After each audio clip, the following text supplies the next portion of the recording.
उसकी ताई जी ने हमारे साथ गलत तरीके से बात क्यों करी, उस पुलिस वाले ने हमारे साथ गलत तरीके से बात क्यों करी, हम जिस पुलिस स्टेशन गए उन पुलिस वालों ने हमारे साथ ऐसा बिहेव क्यों किया, हम कहाँ गलत थे। ये वीडियो मैं मनस्वी के जाने के 3 से 4 दिन बाद बना रही हूँ। वो अपने घर जा चुकी है। Hello guys, welcome back to my YouTube channel. तो आज मैं फिर से हाजिर हूँ आप सभी के सामने। आपने जैसे पहले वीडियो में देखा कि मनस्वी हमें कैसे मिली, किस सिचुएशन मिली, किस टाइम मिली और उसने हमें कैसे कांटेक्ट किया। अगर आपने वो वीडियो नहीं देखी है तो सबसे पहले मैं आपसे रिक्वेस्ट करूँगी कि वो जाकर पहले वीडियो देखें। मैं लिंक जो है डिस्क्रिप्शन में डाल रही हूँ। तो उसके मेरे पास आने से लेकर उसके घर जाने तक के बीच में क्या क्या हुआ वो सब मैं आपको इस वीडियो में बताने वाली हूँ। तो बेसिकली क्या हुआ कि मनस्वी आई मेरे पास, आके एक दिन रही। उसके बाद मैंने उससे बोला कि एक बार मेरी अपनी ताई जी से बात करवा दे फ़ोन पे, बट वो अपनी ताई जी से बात करवाने के लिए बिल्कुल भी तैयार नहीं थी। रात निकाली, उसके बाद मॉर्निंग में फिर हमने उसे फ़ोर्स करना शुरू किया कि लाइक एक नंबर दे दे अपनी ताई जी का। जैसे-तैसे उसने अपनी ताई जी का नंबर दिया। उसके बाद जब हमने उसकी ताई जी से बात करी, अब मुझे मनस्वी ने कुछ और बताया था, उसकी ताई जी ने मुझे कुछ और बताया। तो बेसिकली पहले मनस्वी थी जो मनस्वी बोल रही थी कि लाइक मुझे मेरी ताई जी ने खुद ही अल्टीमेटम दिया था कि तो तू चली ही जा, तेरी 12th कंप्लीट हो गई है। तो हमें पहले लगा था कि उसकी ताई जी ने ही उसे निकाल दिया है, लेकिन जब उसकी ताई जी से बात करी तो कुछ और सिचुएशन समझ में आई कि लाइक वो खुद ही चली गई अपना घर छोड़कर। और फिर पहले उसने 18 साल का अपने आप को बताया, बाद में इसकी ताई जी से बात करने के बाद पता चला कि वो 18 साल की भी नहीं है। तो हमें लगा कि अब उसे अपने साथ रखना सही नहीं होगा। मनस्वी ने मुझे बताया कि उसकी ताई जी उसे बाहर नहीं निकलने देना चाहती है, किसी से बात करने देना नहीं चाहती है और उसकी ताई जी नहीं चाहती कि वो जॉब करे। और उसने बताया कि मैं 18 साल की हूँ। जब मैंने फर्स्ट टाइम ताई जी से बात करी उसकी, तो ताई जी ने बताया कि लाइक ये पहले भी जा चुकी है और इसका मन पढ़ाई में नहीं लगता, ये लड़कों के साथ ज़्यादा इन्वॉल्व है एंड ऑल दैट। तो मैं एक बार रिकॉर्डिंग भी डालूँगी। तो उसकी जो ताई जी है वो बात करते-करते रोने भी लगी, जो कि मुझे बहुत ही अजीब लगा और वो सच कहूँ वो बहुत फेक भी लग रहा था। मेरी बात सुनो कि मैं बाथरूम में थी, अच्छा, जब ये चली गई। अच्छा, मैं इसको क्या बोली, इससे पूछो कि मैंने इसको सिर्फ ये बोला कि तुम एलएन में नीट की तैयारी करो, उसके लिए मैं पैसा जमा कराऊंगी। उसे एक दिन पहले ये 2 लड़कों से पता नहीं क्या बात करके मेरे बेटे को बंद करके चली गई। इसके पहले वो 4 बार भागी हुई है, बार बार मैं इसको लेके आई हूँ, 12th करवाइए। इसकी जिंदगी मैंने बना बना के मैं थक गई हूँ, मैं इतनी थक गई हूँ। 3 दिन से मैं पागल हो गई हूँ, मैं इतनी पागल हो चुकी हूँ, थाने में जाके रहती हूँ। तो उसने मुझे बोला कि आप इसको लेकर जयपुर आ जाओ, आप छोड़ जाओ मेरे पास, मैं नहीं आ सकती हूँ। तो सिचुएशन ये हो गई कि मैं उस दिन नहीं जा सकती थी क्योंकि थोड़ा-सा काम था, बहुत ज़रूरी काम था। वो मुझे बोलने लगी, आपका बहुत-बहुत शुक्रिया, आपने खुद से कॉन्टैक्ट कर लिया, मैं कहाँ ढूँढती इसे, मैं इतना परेशान हो रही हूँ इसके लिए। हाँ, ऐसा-वैसा। तो उसके बाद क्या हुआ कि मैंने उसे बोला मैं कल छोड़ दूँगी आपके पास मनस्वी को। पहले वो मान गई कि चलो ठीक है आप छोड़ देना कल इसको। और उसके बाद अचानक से उसे पता नहीं क्या हुआ, थोड़ी देर बाद बोली मैं अपनी कज़न की सिस्टर को भेज रही हूँ दिल्ली में, आप मुझे एड्रेस दे दीजिए अपना। मैं ऐसे कैसे किसी के साथ भेज दूँ ना मनस्वी को। फिर मनस्वी भी उसे नहीं जानती थी। मैंने मनस्वी से पूछा, मनस्वी क्या तुम उन्हें जानती हो? मनस्वी ने बोला नहीं मैं नहीं जानती हूँ। तो एक तो मनस्वी की बातें भी मेरे दिमाग में चल रही थी, तो मैं ऐसे नहीं भेज सकती थी किसी के भी साथ। मैंने उसकी ताई जी से बोला या तो आप ले जाइए उसे आकर के, या तो फिर मैं खुद छोड़कर आऊँगी, मतलब छोड़ने आ जाऊँगी वहाँ पे। लेकिन मैं ऐसे अननोन पर्सन के साथ नहीं भेज सकती जिसे मैं तो ख़ैर नहीं जानती हूँ, लेकिन मनस्वी भी नहीं जानती है। मैंने बोला कि मैं नहीं दूँगी किसी के भी हाथ में, मैं खुद छोड़कर आऊँगी, मैं कल आपके पास इसे छोड़ दूँगी, ठीक है? अब उन्होंने बोला ठीक है। अब नेक्स्ट डे में क्या हुआ कि मैं और मनस्वी घर से निकले, थोड़ा लेट हो गए। तो जयपुर की जो बस है वो धौला कुआँ से मिलती है। तो हम धौला कुआँ पहुँचे। धौला कुआँ जाने के बाद पता नहीं मनस्वी को क्या हुआ, मनस्वी ने बोला मुझे नहीं जाना, अपनी ताई जी के पास मुझे नहीं जाना, मुझे एनजीओ भेज दो, मुझे एनजीओ भेज दो, मुझे कहीं पे भी भेज दो, मैं अपनी ताई जी के घर नहीं जाना चाहती। मैंने उसकी ताई जी को फ़ोन किया, उसकी ताई जी बोलती है आप तो बोलते कि सुबह आ जाओगे ये वो। मैंने बोला था हम लोग लेट हो गए, अब हम निकले हैं, हम धौला कुआँ हैं, लेकिन अब मनस्वी बोल रही है मुझे नहीं जाना है। अब उसकी ताई जी को अचानक से पता नहीं क्या हो गया, क्या नहीं हुआ, तो मुझे बोलती है कि मुझे भी नहीं रखना इसको, आप इसको रखो अपने पास और आपकी ज़िम्मेदारी पे रहेगी, कल को ये कहीं चली जाती, इसको कुछ हो जाता, सारी ज़िम्मेदारी आपकी है, आप ही का नाम आएगा। मैंने बोला मेरा कैसे नाम आएगा? ये बताओ, जब आप अपने बच्चे की ज़िम्मेदारी नहीं ले रहे तो मैं कौन हूँ उसकी ज़िम्मेदारी लेने वाली ना? तो कह रहे नहीं, क्यों आपने रखा हुआ है इसको, आपने रखा हुआ है 3-4 दिन से। मैंने बोला 3-4 दिन से ये मेरे साथ नहीं है ना, है ना? तो अब उसकी ताई जी बहुत अजीब तरीके से मेरे से बात करने लगी है। तो मेरे को क्या पागल कुत्ते ने काटा है, मैं इसको बार-बार घर बुला के लेके आऊँ और इसको रखूँ और ये फिर बाद में मेरे भाग जाए। हाँ, मैं क्या इसी को देखती रहूँगी सारी ज़िंदगी? बहुत ही अजीब तरीके से बात करने लगी उसकी ताई जी, है ना? अब वो मेरे ऊपर ही चढ़ गई कि तुम कौन होती हो? तुम कौन होती हो उसको रखने वाली? अरे तुम 2 बातें कर रही हो, कुछ एक किसी एक पर तो आ जाओ ना। रखना मतलब बुला भी रहे हो, रखना भी नहीं चाहते तो चाहती क्या हो ना? एक बात करो ना। मुझे ना ऐसे कन्फ्यूज़ लोग बिल्कुल पसंद नहीं। मेरे को लगता है भाई सीधी-सीधी बात करो, भाई हमें ये चाहिए, ये नहीं चाहिए, ठीक है? अगर आपको वो नहीं चाहिए थी तो आपने मुझे 2 दिन इतना परेशान करके क्यों रखा? जिस दिन लाइक 1 दिन पहले इतना मतलब कि बहुत ज़्यादा परेशान किया कि क्यों नहीं भेजा उस टाइम, ये वो। फिर बाद में मैंने बोला आप आ जाओ, आप आके ले जाओ। बोली मैं नहीं आऊँगी, नहीं चाहिए मुझे, मेरे पास लेकर ही मत आओ, मैं रखूँगी ही नहीं उसे अपने घर पे। अब मैंने बोला वो बोल रही है कि वो एनजीओ जाना चाहती है, आप उसे एनजीओ, कहते मैं नंबर देती हूँ एनजीओ का, आप एनजीओ छोड़ दो उसको, मैं नहीं रखूँगी उसको अपने पास। मैंने बोला यार ये क्या बात हुई ना कि एनजीओ छोड़ दो आप उसको। तो फिर उसके बाद मैंने जब बोल दिया कि देखिए आप ना तरीके से बात कीजिए, मुझसे चिल्ला के बात बिल्कुल मत कीजिए, तो बहुत गलत तरीके से बात करने लगी, मैं रिकॉर्डिंग डालूँगी। ठीक है, अगर आप मेरे से इस तरीके से और आर्यन से इस तरीके से कोई बात करेगा तो मैं यहाँ पे सुनने के लिए, हम यहाँ बैठे नहीं है, ठीक है? कोई किसी भी गलत तरीके से बात कर लेगा। आज के बाद मुझे फोन मत कर लेना, समझ गई ना? भाड़ में फेंक इसको और भाड़ में फेंको तुम दोनों, समझ गए? मुझे समझ फोन गए। करना नहीं, यही तरीका मुझे होगा आपका फोन बात करने करना का, तभी नहीं। ये चली गई है घर से। इसको फेंक यही भाड़ में तरीका और होगा खुद भी आपका बात फेंक। करने का। हाँ हाँ, यही तरीका है। उसके बाद क्या हुआ कि पुलिस वाले का नंबर, मेरा फ्रेंड जो साथ में था आर्यन, उसके फ़ोन पे फ़ोन आया। और उसके बाद मुझे वो पुलिस वाला भी नहीं समझ में आ रहा, लाइक वो पुलिस है या उनका पर्सनल कोई रिश्तेदार है ना। लाइक वो लाइक उसकी ताई जी जिस तरीके से बात करी, पुलिस वाला भी उसी तरीके से बात करा। लाइक पुलिस वाला अगर ताई जी अच्छे से बात करे तो पुलिस वाला भी अच्छे से बात करा, ताई जी अगर गलत तरीके से बात करे तो पुलिस वाला भी गलत तरीके से बात करा। तो मुझे ये नहीं समझ में आया कि वो लाइक जयपुर पुलिस में था या फिर ताई जी का कोई पर्सनल रिश्तेदार है। पुलिस वाले का फ़ोन आया आर्यन के पास, तो मैंने बात करी, मैंने कहा हाँ जी बोलिए। तो बोले कि कहाँ हो आप लोग? मैंने बोला धौला कुआं, बताइए अब आप। कहते आप जहाँ पर हो ना, आपके नियरेस्ट पुलिस स्टेशन में उस लड़की को छोड़ दो। मैंने बोला अच्छा, फिर उसके बाद कहता कि हम वहाँ से ले जाएंगे, हम कांटेक्ट कर लेंगे उनकी पुलिस को और हम लोग ले जाएंगे वहाँ से। मैंने बोला अच्छा। मैंने कहा आप जितनी तरीके से मुझसे बात करें ना, उतने ही तरीके से आर्यन के साथ बात कीजिए, ठीक है? क्योंकि हम यहाँ पे किसी का कुछ खा के बैठे नहीं और हम आपकी हेल्प कर रहे हैं, ठीक है? हम कुछ गलत काम नहीं कर रहे, हम आप ही की हेल्प कर रहे हैं। आपकी हेल्प के लिए हम अपना पूरा दिन टाइम सब कुछ ख़राब करके यहाँ पे पागलों की तरह घूम रहे इतनी गर्मी में, और आप हम पर ही चढ़ रहे हैं ना। उसके बाद ठीक है, मैं तरीके से बात कर रहा हूँ, मैं आपसे भी बहुत तरीके से बात कर रहा हूँ। मैंने कहा आप मुझसे तो तरीके से बात करें, आर्यन के साथ भी ऐसे ही बात करेंगे। उसके बाद तो खैर आर्यन ने बात करी ही नहीं, मैंने ही बात करी उसके नंबर से।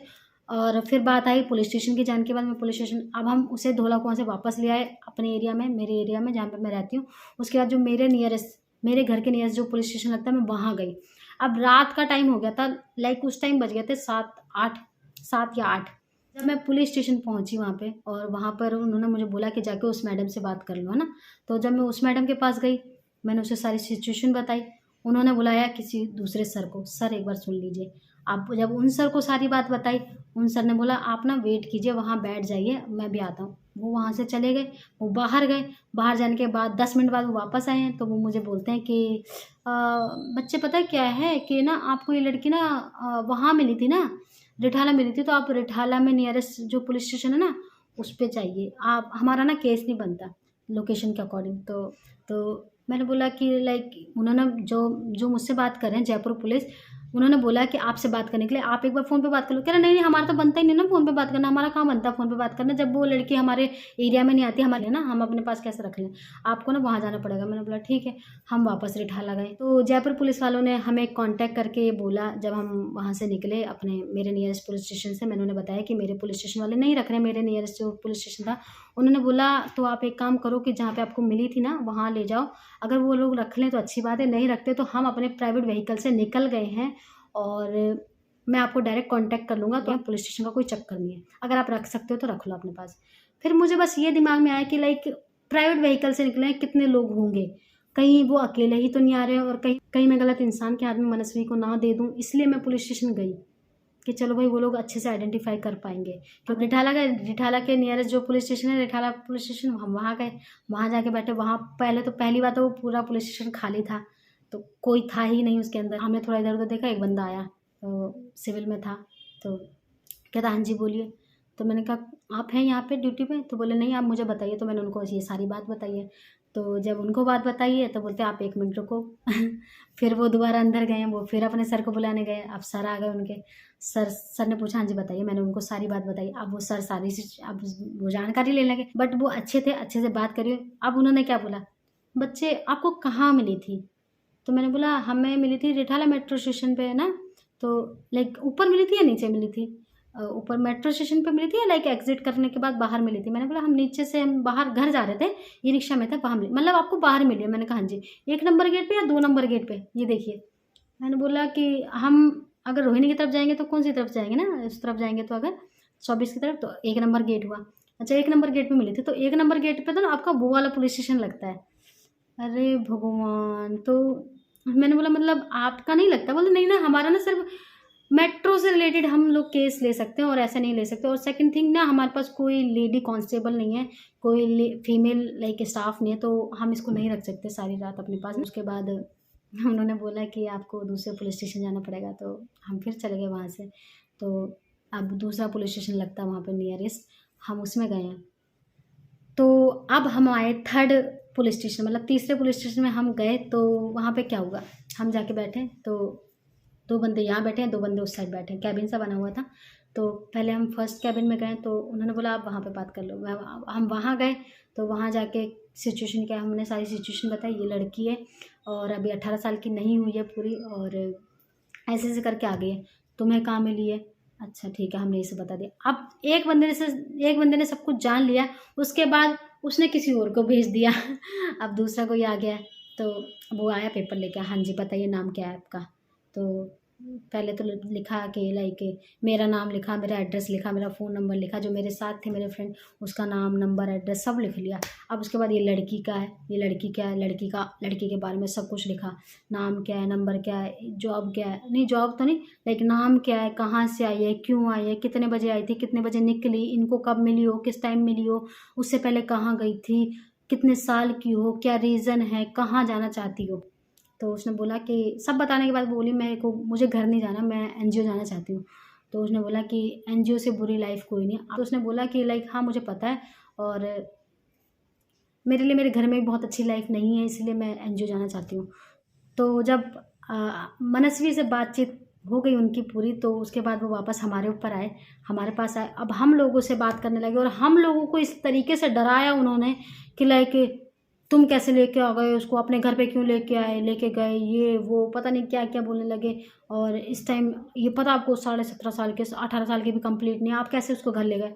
मैंने बोला देखिए हमें तो नहीं पता था ना ये 17 साल की, 18 साल की, कितने साल की है। इसने अपने मुंह से बोला मैं 18 साल की हूँ। सेकंड थिंग, हम इसकी कंप्लेंट तो आज भी नहीं कराने आए, हम आज भी ये नहीं लिखवाने आए कि ये गुमशुदा है, ये खो गई है, या जो भी है, हम आज भी इसकी कंप्लेंट कराने नहीं आए। हम इसलिए आए हैं क्योंकि जयपुर पुलिस ने हमें कॉल करके ये बात बोली है कि वो अपने प्राइवेट व्हीकल से निकल गए हैं। अब मुझे ये डर है कि वो जब प्राइवेट व्हीकल से निकले, कहीं वो अकेले ना हो, और मैं कैसे आइडेंटिफाई कर पाऊँगी कि वो वाकई जयपुर पुलिस है या नहीं है। और मैं कैसे किसी एक लड़की को, किसी मेल इंस्पेक्टर है या कोई भी है, मैं कैसे किसी के साथ ऐसे भेज दूँ बिना आइडेंटिफाई के ना। तो इसलिए मुझे थोड़ा अजीब लगा। तो उसके बाद जब वो हमें ही डराने लगे, हमें ही परेशान करने लगे कि आपका मतलब बनता है, हाँ आपका ये नाबालिग है, आपने उसको कैसे रख लिया। तो इसके बाद क्या हुआ, और उसकी ताई जी ने मुझे एक बार भी फ़ोन नहीं करके पूछा, देखो।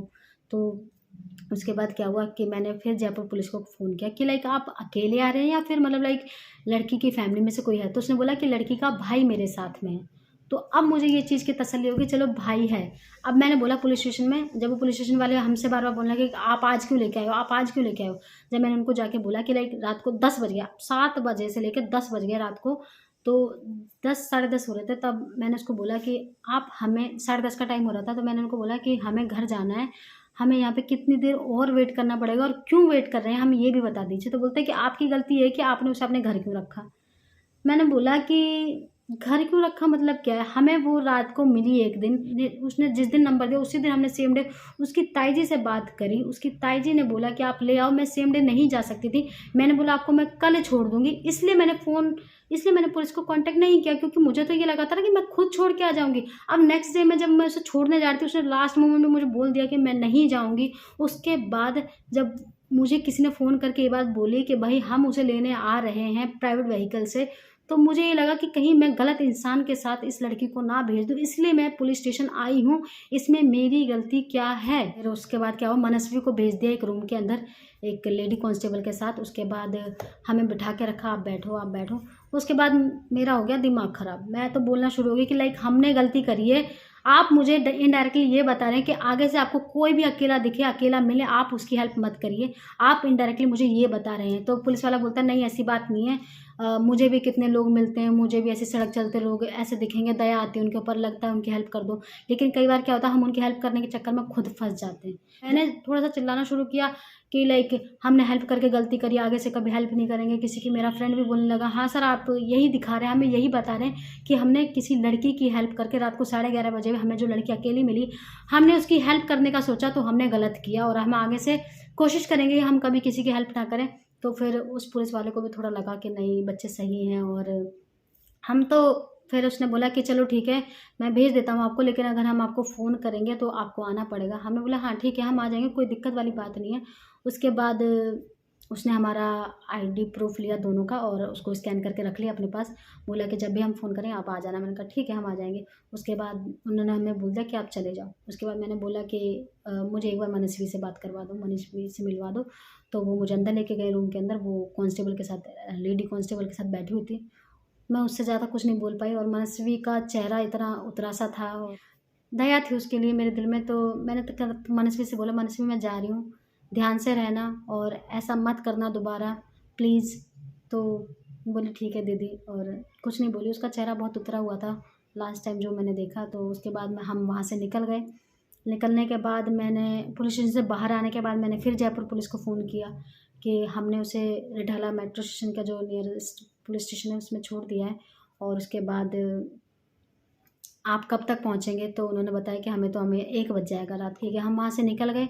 उसके बाद हम लोग खुद घर पे ही 12 बजे पहुँचे, अराउंड 12 बजे घर पहुँचे। उसके बाद वही 1 बजे करीब उनका फ़ोन नहीं आया, 1 बजे तक हमने वेट किया। तो मैंने खुद उन्हें फ़ोन किया कि सर आप पहुँचे या नहीं पहुँचे। तो उन्होंने बोला कि हम अभी तक नहीं पहुँचे। तो मैंने बोला अभी आपको कितना टाइम लगने वाला? बोला 1 से 1.5 घंटा और लगेगा। तो मैंने बोला अच्छा ठीक है आप पहुँच के ना मेरी एक बार मनस्वी से बात करवा देना जब आप वहाँ पहुँच जाए। तो उन्होंने बोला ठीक है। मैं उसके बाद जब मैं सुबह 6 बजे उठी, मैंने सुबह 6 बजे फिर फ़ोन किया उनको। तो मैंने फिर उस पुलिस वाले को फ़ोन किया जयपुर से जो थे। तो उन्होंने बोला हाँ मुझे मनस्वी मिल गई है, मनस्वी मेरे साथ में है अभी। तो मैंने बोला अच्छा ठीक है मेरी एक बार बात करवा दो मनस्वी से। मैंने मनस्वी से बात की। हेलो मनस्वी कैसी हो? बोली ठीक हो दीदी। तो मैंने बोला कौन है साथ में? तो उसने मुझे बताया कि मेरे भैया हैं और ये हैं पुलिस वाले। मैंने बोला ठीक है ध्यान से चली जाना और कोई प्रॉब्लम तो नहीं है? उसने बोला नहीं कोई दिक्कत नहीं। मैंने कहा चलो ठीक है। बस इतनी ही बात हुई मेरी। उसके बाद हमारी अब 3 से 4 दिन हो गए उसको गए हुए, मेरी उससे कोई बात नहीं हुई है। तो बेसिकली क्या होता है, मैं क्यों बोलती कि लोग चाहकर भी हेल्प नहीं करते हैं, क्योंकि जो बिहेव हमारे साथ हुआ पुलिस स्टेशन में वो मुझे लगता नहीं होना चाहिए था। उन्हें तो ये चाहिए था कि हाँ भाई आपने अच्छा किया, आप ले आए। और आजकल बच्चों को लोग गुमराह कर देते हैं, कुछ भी कर देते हैं। आप ये सोचिए कि वो लड़की अकेली 18 साल की भी नहीं थी। चलो 18 साल की भी होती तो भी क्या, दिमाग तो नहीं था ना, कोई उसे ले जाता, बहला फुसला देता, कोई अपनी बातों में ले लेता, क्या कुछ नहीं कर सकता था उसके साथ, है ना। तो हमने तो उसका कहीं से कुछ गलत नहीं सोचा ना, तो हमारे साथ वो चीज़ें क्यों हुई? उसकी ताई जी ने हमारे साथ गलत तरीके से बात क्यों करी? उस पुलिस वाले ने हमारे साथ गलत तरीके से बात क्यों करी? आर्यन के साथ गलत तरीके से बात क्यों करी? खुद हम जिस पुलिस स्टेशन गए उन पुलिस वालों ने हमारे साथ ऐसा बिहेव क्यों किया जैसे कि हम गलत हैं, हमने उसे बहला फुसला के अपने साथ रखा हो, या फिर हमने उसे बोला हो कि वो अपने घर से आ जाए ना। तो ये सब चीज़ें मुझे बिल्कुल भी अच्छी नहीं लगी। आप बताइए कमेंट करके मुझे कि हम कहाँ गलत थे। नहीं कहूँगी कि उसकी ताई जी ही हर जगह गलत है, थोड़ी सी गलत मनस्वी भी है, क्योंकि मनस्वी जब मुझे मिली थी मैंने उसे बहुत ही प्यार से, बहुत ही अच्छे से बोला था मनस्वी मुझे सच सच बताना कहीं किसी लड़के का चक्कर तो नहीं है। उसने मुझे बोला दीदी ऐसा कुछ नहीं है। अभी ये सोचो कि उसने मुझे उस टाइम बहुत ही कॉन्फिडेंस में लेके बोला था कि मैं 18 साल की हूँ। मैंने ये भी पूछा कि आप अपनी डॉक्यूमेंट्स के हिसाब से 18 साल की हैं, चलो आप ऐसे भी 18 साल, कई बार होता है डॉक्यूमेंट्स में थोड़ी ज़्यादा वो होता है ना, एज कम होती है। तो मैंने बोला आप डॉक्यूमेंट्स के हिसाब से 18 साल की? उसने बोला हाँ जी दीदी मैं 18 साल की हूँ। तो खैर वो 18 साल की नहीं थी। अच्छा मैंने ये चीज़ पूछी ना उससे, मैंने कहा किसी लड़के का चक्कर तो नहीं है? उसने बोला नहीं दीदी कोई चक्कर नहीं है। उसने ये बात बोली कि दीदी मेरा बॉयफ्रेंड था बट अब नहीं है। जब उसने बोला ना मेरा बॉयफ्रेंड था, तो मैं ये सोची कि यार ये अभी 18 साल की नहीं, इसका बॉयफ्रेंड था, एक्स हो चुका है, मतलब लाइक इसका बॉयफ्रेंड था। आजकल के बच्चे कितनी जल्दी बड़े हो जाते हैं, उनके दिमाग में क्या इतनी जल्दी आ जाता है कि वो लोग इतनी छोटी उम्र में बॉयफ्रेंड ढूंढने लगते हैं। मुझे लगता है कि ना बच्चा बाहर प्यार तब ढूंढता है जब उसे घर में नहीं मिलता। तो बच्चे की बात कर रही हूँ मैं, लाइक एडल्ट की नहीं, जो मैच्योर इनफ हैं तो उनकी बात नहीं कर रही हूँ। उन्हें तो पता होता है कि क्या सिचुएशन क्या कैसे करना है। लेकिन जो बच्चे होते हैं 16-17 साल के, मुझे लगता है कि वो तब बाहर प्यार ढूंढने लगते हैं, तब वो बाहर कोई हमदर्दी ढूंढने लगते हैं जब उन्हें घर में वो चीज़ नहीं मिलती है। तो मैं सबसे रिक्वेस्ट करूँगी कि अपने बच्चे को बहुत अच्छे से रखें और हो सके तो उनके साथ एज ए फ्रेंड बन के रहें। उसकी ताई जी ने मुझे नहीं पता कैसे रखा कैसे नहीं रखा, तो कुछ नहीं बोल सकते। बट उसकी ताई जी मुझे बिल्कुल भी अच्छी नहीं लगी। बात करने से पता चल रहा था कि बहुत रूड होंगी वो उसके साथ, मनस्वी के साथ। और चलो पैसा खर्च करना हर चीज़ नहीं होती, ठीक है। अगर आपके पास वो बोलते ना जब किसी के पास बहुत सारा पैसा, उसमें थोड़ा सा पैसा किसी के ऊपर डाल दे तो कोई ज़्यादा फ़र्क नहीं पड़ जाता। मैटर करता है आपकी बातें उसके साथ, आपका बिहेवियर उसके साथ, आपका रहन सहन ना। तो आई होप मैं उसकी ताई जी से कभी इन फ्यूचर ना मिलूँ ना बात करूँ, मेरा उसके साथ मुझे कभी कांटेक्ट ना हो। बट मैं चाहूँगी कि मनस्वी मेरे साथ कांटेक्ट में रहे, मुझे कांटेक्ट करे। उसने अभी तक मुझे कांटेक्ट नहीं किया है, तो पता नहीं क्या होगा। तो अगर आपका कोई सजेशन हो तो आप मुझे कमेंट में बताइए। तो यही सब था जो मैं आपके साथ शेयर करना चाहती थी। मुझे नहीं लगता कि मैं इन फ्यूचर किसी की भी हेल्प कर पाऊँगी, क्योंकि जो चीज़ें मेरे साथ हुई हैं हम बहुत परेशान हो गए थे, बहुत ज़्यादा। क्योंकि आपको पता है ट्रैवलिंग बहुत मुश्किल है, धौला कुआं तक जाना फिर वापस आना, उस बीच में कंटिन्यू आपका फ़ोन बजना, और एक नंबर से नहीं पता नहीं कितने नंबर से फ़ोन करे जा रहे हैं करे जा रहे हैं करे जा रहे हैं। तो वो सिचुएशन ना बहुत ज़्यादा इरिटेटिंग थी। तो आप अपने वजह से नहीं किसी और की वजह से इतना परेशान है, और तब जब आपने कुछ गलत किया भी नहीं है, तो इसलिए थोड़ा सा बुरा लगता है। हमारा सिस्टम बहुत ख़राब है, बहुत ख़राब। जब मैं एक पुलिस स्टेशन गई हूँ, आप लोग पुलिस स्टेशन में आपस में करो ना यार, एक इंसान को, आम इंसान को इतना परेशान होना पड़े तो क्या फ़ायदा ऐसी पुलिस का होने का। पुलिस हमारी हेल्प करने के लिए है या फिर हमें परेशान करने के लिए, है ना। मैं एक पुलिस स्टेशन गई हूँ, फिर दूसरे पुलिस स्टेशन गई हूँ, फिर तीसरे पुलिस स्टेशन गई हूँ, वहाँ जाकर हमारे साथ ऐसा बिहेव हो रहा है, फिर कोई और पुलिस वाले हमें परेशान कर रहे हैं। मुझे बताइएगा कमेंट में कि क्या हमने गलत किया है। तो ठीक है, यहीं तक वीडियो रखते हैं।